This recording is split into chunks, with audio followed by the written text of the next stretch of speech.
আজ আমি তোমাদের দ্বাদশ শ্রেণীর ছাত্রীদের ভাত মহেশ্বেতা দেবীর একটি ছোট গল্প সেই সম্পর্কে আলোচনা করব।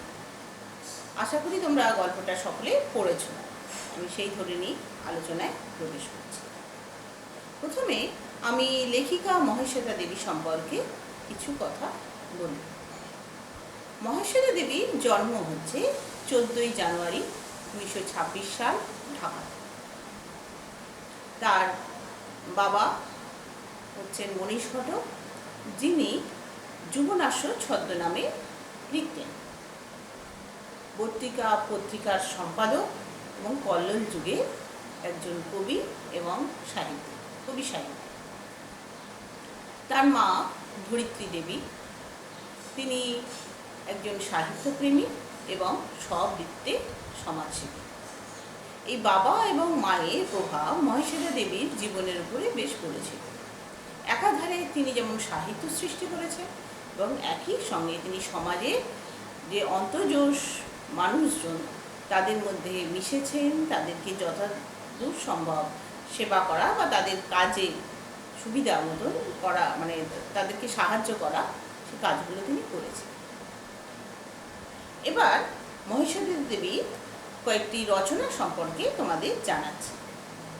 মহেশ্বেতা দেবী অনেক উপন্যাস, অনেক গল্প, অনেক প্রবন্ধ, সাহিত্য সমালোচনা ইত্যাদি করেছেন। উনি শিক্ষিকা ছিলেন, কখনো স্কুলে এবং পরে কলেজে পড়াতেন। তার রচিত গ্রন্থগুলির মধ্যে বলছি অরণ্যের অধিকার, কবি বন্ধঘটি গাঙীর জীবন ও মৃত্যু, তিতুমি, চট্টিমুন্ডা ও তার তীর, শ্রী শ্রী গণেশ মহিমা, 1084 মা, বিরসা মুন্ডা, বাঘ শিকারী, এতোয়া মুন্ডার যুদ্ধ, হারুন সালেমের মাসি ইত্যাদি ইত্যাদি তার গ্রন্থগুলো। এর মধ্যে এতোয়া মুন্ডার যুদ্ধের কিছুটা অংশ তোমরা পঞ্চম শ্রেণীতে পড়েছ এবং হারুন সালেমের মাসি একসময় দশম শ্রেণীর পাঠ্য ছিল। এবার মহেশ্বেতা দেবী রচনা বৈশিষ্ট্য সম্পর্কে কিছু তোমাদের বলছি। ব্যক্তিগত জীবনে মহেশ্বেতা দেবী গ্রামে গঞ্জে ঘুরেছেন, মানুষের লড়াইয়ে সামিল হয়েছে। সমাজ সেবা, অন্তজ মানুষের সঙ্গে প্রত্যক্ষ যোগাযোগ তার রচনাকে স্বাতন্ত্র্য এনে দিয়েছে। তিনি সামাজিক, রাজনৈতিক, পারিবারিকভাবে যে সকল মানুষরা বঞ্চিত তাদেরকে তিনি সুনিপুণভাবে ফুটিয়ে তুলেছেন। মূলত তারাই তার রচনার মুখ্য চরিত্র। তিনি অনেক পুরস্কার পেয়েছেন তার বিভিন্ন লেখার জন্য। শরৎচন্দ্র স্মৃতি পুরস্কার, কলকাতা বিশ্ববিদ্যালয় প্রদত্ত লীলা পুরস্কার, ভুবনমোহিনী পদক, জগত্তারিণী স্বর্ণপদক, অমৃত পুরস্কার, সাহিত্য আকাদেমি পুরস্কার, নিখিল ভারত বঙ্গ সাহিত্য সম্মেলন স্বর্ণপদক পেয়েছেন। ভারত সরকার কর্তৃক তাকে পদ্মশ্রী দেওয়া হয়েছিল আদিবাসী ক্ষেত্রে কাজের জন্য 1986 সালে। এছাড়া জ্ঞানপীঠ পুরস্কার, বিভূতিভূষণ স্মৃতি সংসদ পুরস্কার ইত্যাদি। এই লেখিকা উনি মারা গেছেন 28 জুলাই 2016 সালে। আজকে যখন ভাত নিয়ে আমরা আলোচনা করব তার আগে ভাত গল্পটি উৎস সম্পর্কে একটু শুনে নিই। ভাত গল্পটি মহেশ্বেতা দেবীর শ্রেষ্ঠ গল্প, এই যে একটা সংকলন গ্রন্থ আছে সেখান থেকে নেওয়া হয়েছে। এই গল্পটি প্রথম প্রকাশিত হয়েছিল 1982 সালে ম্যানিফেস্টো নামে একটি পত্রিকা, সেখানে প্রকাশিত হয়েছিল। পরবর্তীকালে ওনার শ্রেষ্ঠ গল্প সংকলনে গল্পটি স্থান পায়। এবার গল্পের আলোচনায় আসি। প্রথমে ভাত কি এটা একটু আমরা জানি সবাই, সেটা তো বলে নিই। ভাত হলো আমাদের সমাজে উচ্চবিত্ত, নিম্নবিত্ত, মধ্যবিত্ত যাই হোক তাদের প্রাথমিক যে খাদ্য তাই হলো ভাত। এই ভাত উচ্চবিত্তের কাছে অনেক সময় হেলা ফেলার বিষয়, কারণ তাদের কাছে সেটা খুব সহজেই অনায়াসে তারা সেটাকে পেয়ে যায়। আর নিম্নবিত্তের কাছে এই ভাত অনেক সময় জোগাড় করতে তাদের হিমশিম খেতে হয়। দুমুঠো অন্নের জন্য তারা উদয়স্ত পরিশ্রম করে। এই ভাত নিয়েই মহেশ্বেতা দেবীর ছোট গল্প। গল্পটিতেই আমরা সমাজে একটা বৈষম্য দেখতে পাই। গল্পের কেন্দ্রীয় চরিত্র উৎসব। আমাদের গল্পে তাকে উৎসব নাইয়া, মানে নাইয়া তার পদবী। তার কেন্দ্রীয় চরিত্র, সে হচ্ছে সমাজের নিম্নবিত্ত শ্রেণীর প্রতিভূস্বরূপ। আর গল্পে রয়েছে উৎসব যে কাজ করতে গেছে যে বড় বাড়ি, সে বড় বাড়ির অবস্থার কথা। সেটা হচ্ছে সমাজের উচ্চবিত্ত শ্রেণীর একটি নমুনা বলা যেতে পারে। এই যে বড় বাড়ি সম্পর্কে আগে একটু আলোচনা করে নিই, তারপরে আমি উৎসব বা সমাজের নিম্নবিত্ত শ্রেণীর যে অবস্থান মহেশ্বরী দেবী এই গল্পে ফুটিয়ে তুলেছেন সেটা আমি তারপরে বলছি। বড় বাড়ির প্রসঙ্গ এসেছে উৎসবে গ্রাম সম্পর্কের এক বোন বাসিনী সেই বড় বাড়িতে কাজ করে, সেই সূত্রে। তো বড় বাড়ি কোথায়? কলকাতাতে, এবং একটি সম্ভ্রান্ত পরিবার, একান্নবর্তী পরিবার। বড় বাড়িতে 4 ছেলেকে দেখতে পাচ্ছি। বড় ছেলে, মেজ ছেলে এবং ছোট ছেলে তারা বাড়িতে থাকে, আর সেজ ছেলে থাকে বিলে। তো এই 3 ছেলে, বড়, মেজ এবং ছোট, তারা বেলা 11টার আগে ঘুম থেকে ওঠে না। তার কারণ কি? তাদের রোজগার করার কখনো প্রয়োজন হয়নি। কি কারণে প্রয়োজন হয়নি? তাদের বাড়ির বুড়ো কর্তা, অর্থাৎ এই ছেলেদের যিনি ঠাকুর দাদা ছিলেন, তিনি তার বেশ কিছু বাড়ি, বলছে 18টা বাড়ি দেবত্র করে গেছে। কিভাবে করে গেছে? প্রতিটা বাড়ির নাম শিবের বিভিন্ন নামে, শিব, মহেশ্বর, ত্রিলোচন ইত্যাদি নানান রকম নামে চিহ্নিত করেছে। ফলে কি, এই বাড়িগুলোর জন্য খাজনা দিতে হচ্ছে না, তাকেও দিতে হয়নি, তার উত্তরসূরিদেরও দিতে হয়নি, বা বংশধরদেরও দিতে হয়নি। অথচ এই বাড়িগুলোতে ভাড়াটে বসিয়ে তারা রোজগার করে।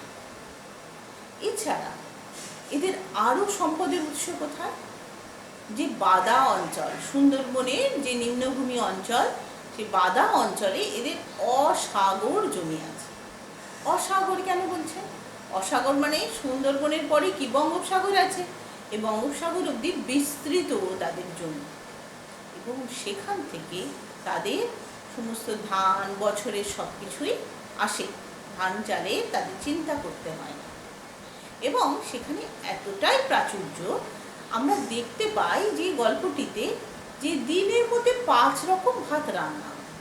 5 রকম ভাত, 5 রকম চালের ভাত। এই 5 রকম চালের ভাত যে রান্না হয়, যেমন ধরো ঝিঙে শাল বলে একটি চালের কথা পাচ্ছি, যেটা কিনা নিরামিষ তরকারির সঙ্গে খাওয়া হয়। রামশাল একটি চাল, সেটা মাছের সঙ্গে খাওয়া হয়।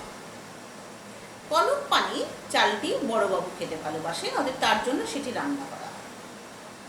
পদ্মচালি চাল মেজ এবং ছোটবাবু খান, তাদের জন্য রান্না হয়। আর বাড়ির বামুন, চাকর, ঝি এদের জন্য রান্না হয় মোটা সাপটা চাল। অর্থাৎ ঝিঙে শাল, রামশাল, কনক পানি, পদ্মচালি এবং মোটা সাপটা, 5 রকম চাল। উৎসবের কথায় এই যে নানানিধি চাল, মানে বিভিন্ন ধরনের নানাবিধ চাল, এই হলো তাদের ওখান থেকে বাড়ানো। গল্পে দেখতে পাচ্ছি বাড়ির যিনি বুড়ো কর্তা, অর্থাৎ যিনি মারা গিয়েছেন বুড়ো কর্তা, তার যে ছেলে, অর্থাৎ বাড়ির বর্তমান কর্তা, অর্থাৎ বড় কর্তা, তিনি খুব অসুস্থ। তার 82 বছর বয়স, লিভারে ক্যান্সার। তার আগে অবধি তিনি বেশ টনক ছিলেন গল্পের ভাষায়, অর্থাৎ তিনি মজবুত ছিলেন। হ্যাঁ, তিনি যে কখনো কাবু হতে পারেন বা অসুস্থ হতে পারেন, সেটা বাড়ির বড় বউ বা অন্য কেউ হয়তো ভাবেনি। কিন্তু এমন এক মারণ রোগ, লিভারের ক্যান্সারে তিনি আজকে শয্যাশায়ী, ডাক্তার জবাবই দিয়ে দিয়েছে। তাই বাড়ির যে ছোট বউ, তার বাবা এক তান্ত্রিক এনেছেন। যদি তান্ত্রিক হোম, যজ্ঞ এসবের মাধ্যমে বড় কর্তার প্রাণটা ধরে রাখতে পারে, তার জন্য এলাহি আয়োজন। তান্ত্রিকের ফরমাস মতো 5 রকম গাছের ডাল নিয়ে আসা হয়েছে। সেই 5 রকম গাছ কি? বেল, কেওড়া, অশ্বত্থ, বট, তেঁতুল গাছের কাঠ। এবং প্রতিটা গাছের কাঠ আধমন করে নিয়ে আসতে হবে, এবং সমান মাপে, এখানে দেখছি আমরা 1.5 হাত করে কাটতে হবে। অর্থাৎ মোট 2.5 মণ কাঠ কাটতে হবে। এই 2.5 মণ কাঠ কাটার জন্য উৎসব এই বড় বাড়িতে প্রবেশ করেছে। তাহলে 2.5 মণ কাঠ, 1 মণ মানে 40 কেজি, 2.5 মণ মানে 100 কেজি। 100 কেজি কাঠ উৎসব কেটেছে। এখানে হচ্ছে, এছাড়া তান্ত্রিক আর কি ফরমাশ করেছে? তান্ত্রিক ফরমাশ করেছে কালো বিড়ালের লোম। কালো বিড়ালের লোম আনতে ভজন বাড়ির যে ভজন চাকর সে গেছে। আর ফরমাশ করেছেন শ্মশানের বালি, তাও আনতে লোকে গেছে। এই সব দিয়ে বিশাল একটা হোম যজ্ঞে এলাহির ব্যাপার চলছে। আবার আসন্ন বৈধব্য বাড়ির শাশুড়ি মা অর্থাৎ বড় কর্তার স্ত্রী, তো অতএব তার জন্য নানান রকম রান্না বান্নার ব্যবস্থা। কীরকম? বিভিন্ন রকম মাছ, কারণ আমাদের হিন্দু সমাজে প্রচলিত আছে যে বিধবারা মাছ খান না, অতএব যত রকম মাছ পাড়া যায় তার জন্য করা হচ্ছে রান্না বান্না। একটু তার উদাহরণ বলি। বড় ইলিশ, পাকা পোনার পেটি, চিতলের কোল, ডিম পোড়া ট্যাংরা, বড় পিঠে রান্নার দায়িত্ব নিয়েছেন বাড়ির মেজ। তার মানে বুঝতে পারছি আমরা কতটা এলাহি আয়োজন তাদের বাড়ির সবার। বড় কর্তা খাবার দাবার বা দেখাশোনার ভার সেটা করেন বাড়ির বড় বউ। এছাড়া বড় কর্তার একজন খাস ঝি আছে এবং তাকে বর্তমানে দেখাশোনার কাজের জন্য একজন সর্বসময়ের নার্সও রাখা হয়েছে। এবং বড় বউ গিয়ে বসলে নার্স গিয়ে চা খেয়ে আসে। তো বড় বউ ভাবেন বড় কর্তা তো তার কাছে ঠাকুর দেবতার সমান, অর্থাৎ তার শ্বশুর মশাইকে তিনি ঠাকুর দেবতার মতনই মনে করেন। তো তিনি মারা গেলে চাঁদ সূর্য কি উঠবে? মানে বড় বউর মধ্যেই চিন্তা হয়, মানে তার জীবনটা বড় কর্তার সেবা করার জন্যই এই বাড়িতে তিনি করেন আর কি, সেবাটাই করেন। কিরকম সেবার কিছু নমুনা একটু শুনে নাও। দই পেতে ইসব ফুলের শরবত খান। খেতে বসার 5 মিনিট আগে বাড়িতে যতই কাজের লোক থাকুক না কেন বড় বউকেই এসে তার জন্য রুটি লুচি করে দিতে হয়। বিছানা পাতা, তার পা টেপা ইত্যাদি নানান কাজ বড় বউ করেন। বাড়িতে কাজের কে কে আছেন? রান্নার একজন বামুন ঠাকুর আছেন, ভজন চাকর আছেন, রান্নাঘরে ফাই ফরমাস খাটার জন্য বাসিনী আছে, এছাড়া বড় কর্তার একজন খাস ঝি আছে। আর বর্তমানে বড় কর্তা অসুস্থ বলে তার জন্য একজন নার্স আছে। এবার বড় বাড়ির লোকের একটু আচরণের কথা বলি। এদের অপর্যাপ্ত জিনিসপত্র এবং চারিদিকে এলাহি। ছেলেরা কাজকর্মেই তারা মন দেয়নি, কারণ তার প্রয়োজন হয়। কিন্তু এরা গরিব বা বাড়ির যে ঠাকুর চাকর যারা রয়েছে তাদের প্রতি এরা সদয় নয়। তারা জানে উৎসব কদিন ধরে ভাত খায়নি, কিছু খেতে পায়নি, অথচ উৎসবকে আগে খেতে না দিয়ে এরা আগে কাজ পরে খাবার। আবার যখন বড় কর্তার মৃত্যুর পরে তান্ত্রিক বলছে, মানে আগে মৃত্যুর আগে হোমযজ্ঞে তারপরে খাওয়া। তো তখনও উৎসব যে অভুক্ত একটা মানুষ 2.5 মণ কাঠ কেটেছে তার জন্য এই বাড়ির লোক সদয় হয়। এই হলো এই বাড়িতে যে বড় বাড়ি, সেই বড় বাড়ির লোকের আচরণ এবং তাদের আর্থিক অবস্থা নিয়ে কথা বলতে। এবার এই বাড়িতে যে এসেছে যে উৎসব নাইয়া, আমরা গল্পে যাকে উৎসব নাইয়া বলছি তার সম্পর্কে কথা বলার মধ্যে নিম্নবিত্ত যে মানুষজন তাদের কথা মহেশ্বরী দেবী কীভাবে ফুটিয়ে তুলেছে সেটা আমরা একটু আলোচনা করে নিই। এই যে উৎসব নাইয়া এর বাস হচ্ছে বা এর বাড়ি হচ্ছে সুন্দরবন অঞ্চল, বাদা অঞ্চল, অর্থাৎ সুন্দরবনের নিম্নভূমি অঞ্চল। এবং গল্পের মধ্যে আমরা বুঝতে পারি উৎসবে কিন্তু বড় বাড়ির মতন হয়তো পাকা বাড়ি নেই বা তার ঠাকুর দালান বা তার মাথায় পিতলের ত্রিশূল এইসব কিছু কথা ভাবা যায় না। বাঁশের খুঁটির একটি বাড়ি, বুঝতে পারছি হয়তো সেটা ছাউনি দিয়ে কোনো রকমে একটা একচালা ঘর বা কিছু। উৎসবের পরিবারে কে কে ছিল? উৎসবের স্ত্রী, তার মেয়ে চুন্ননি এবং ছোট খোকা, অর্থাৎ 4 জনের পরিবার। তার ঠাকুমার কথা আমরা পাই, ঠাকুমা নেই, তার কিছু কথা আমরা শুনতে পাই। উৎসবের পিতার নাম হরিচরণ নাইয়া উৎসবকে আমরা গল্পে উৎসব নাইয়া, উৎসব পুরো কথা তো সবাই বলতে পারে না, তো উৎসব নাইয়া বলেই গল্পের মধ্যে রয়েছে।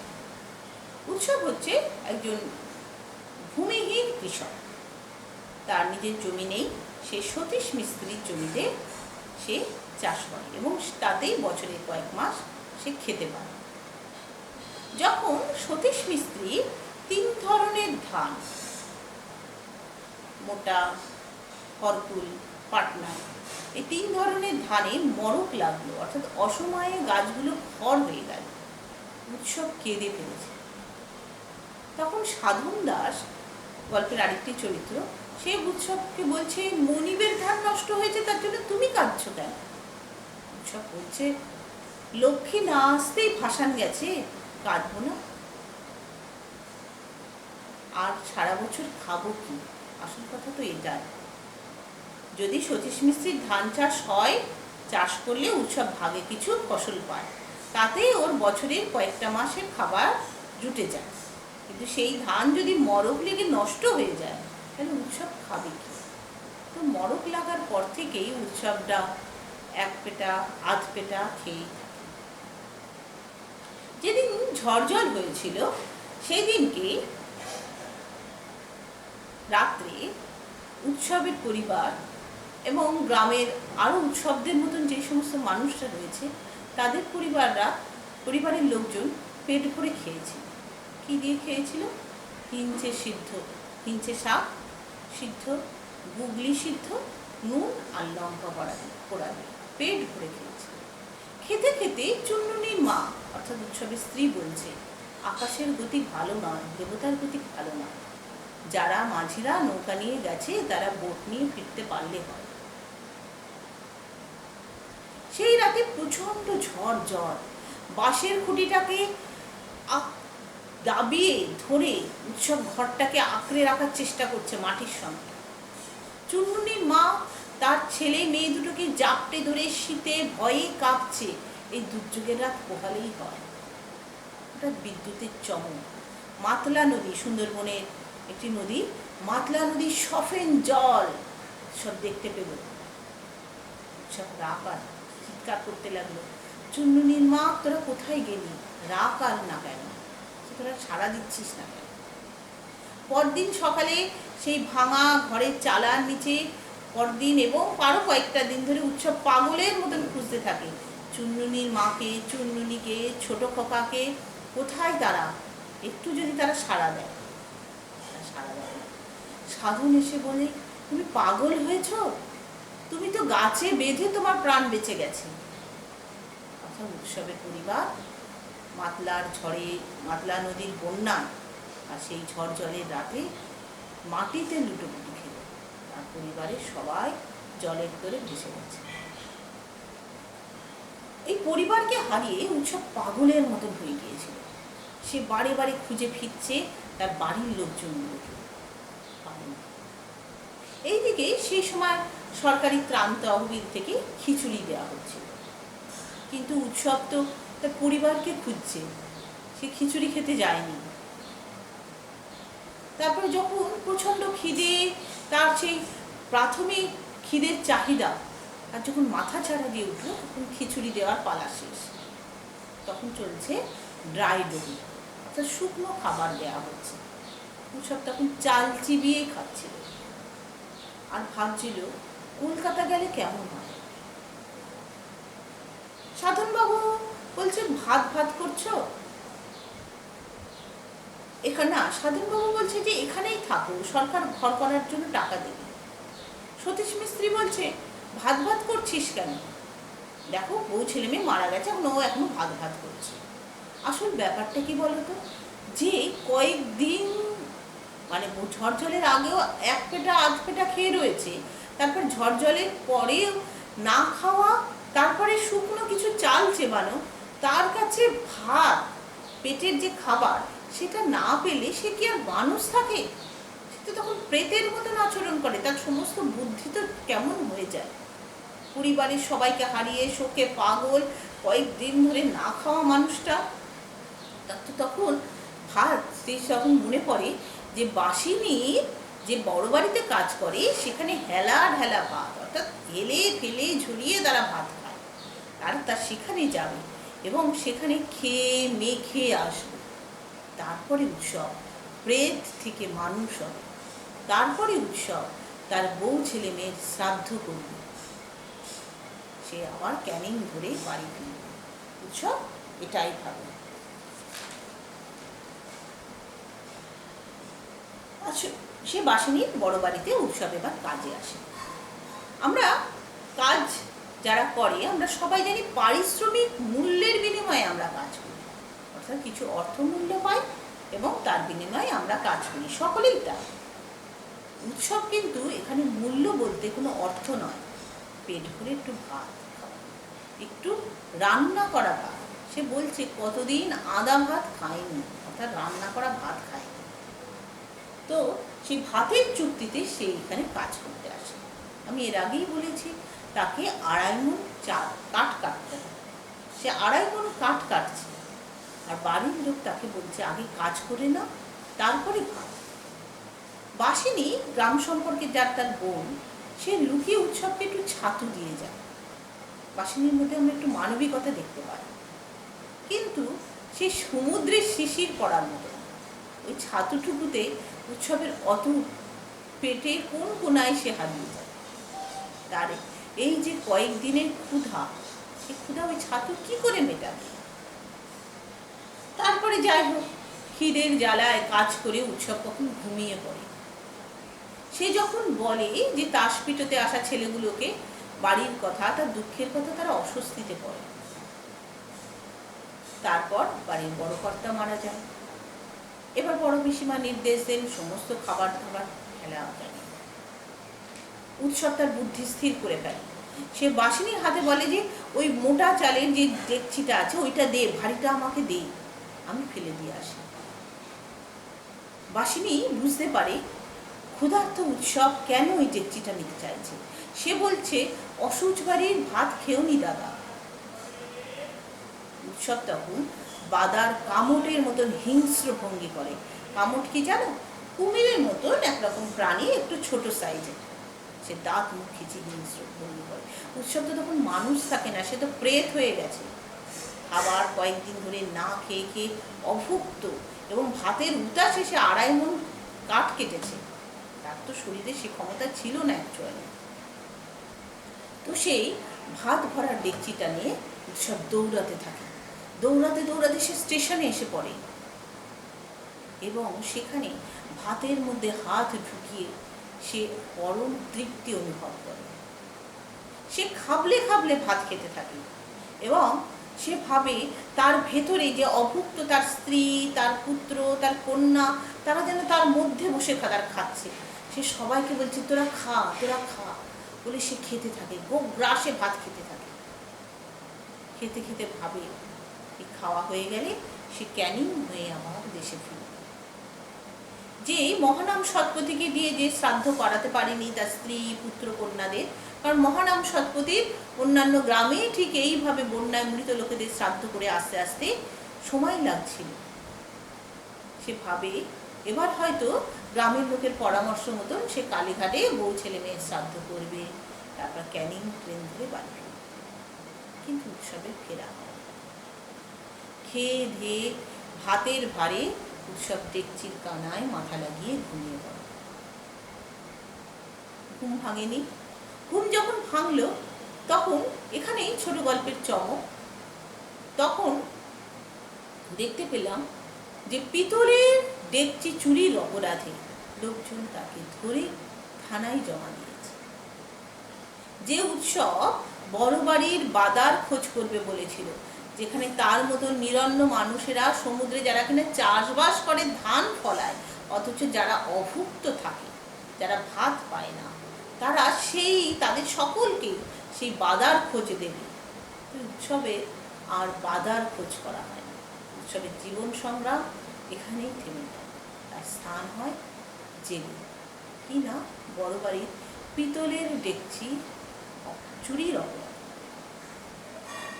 আমরা আজকে এই আলোচনাটা করলাম, তোমরা একটু বুঝে নেবে পরের দিন আমি এই কিছু ছোট ছোট চরিত্র আর কিছু ছোট প্রশ্ন এই নিয়ে তোমাদের কথা বলবো। ভালো থাকবে আর পড়াশোনাটা মন দিয়ে করবে।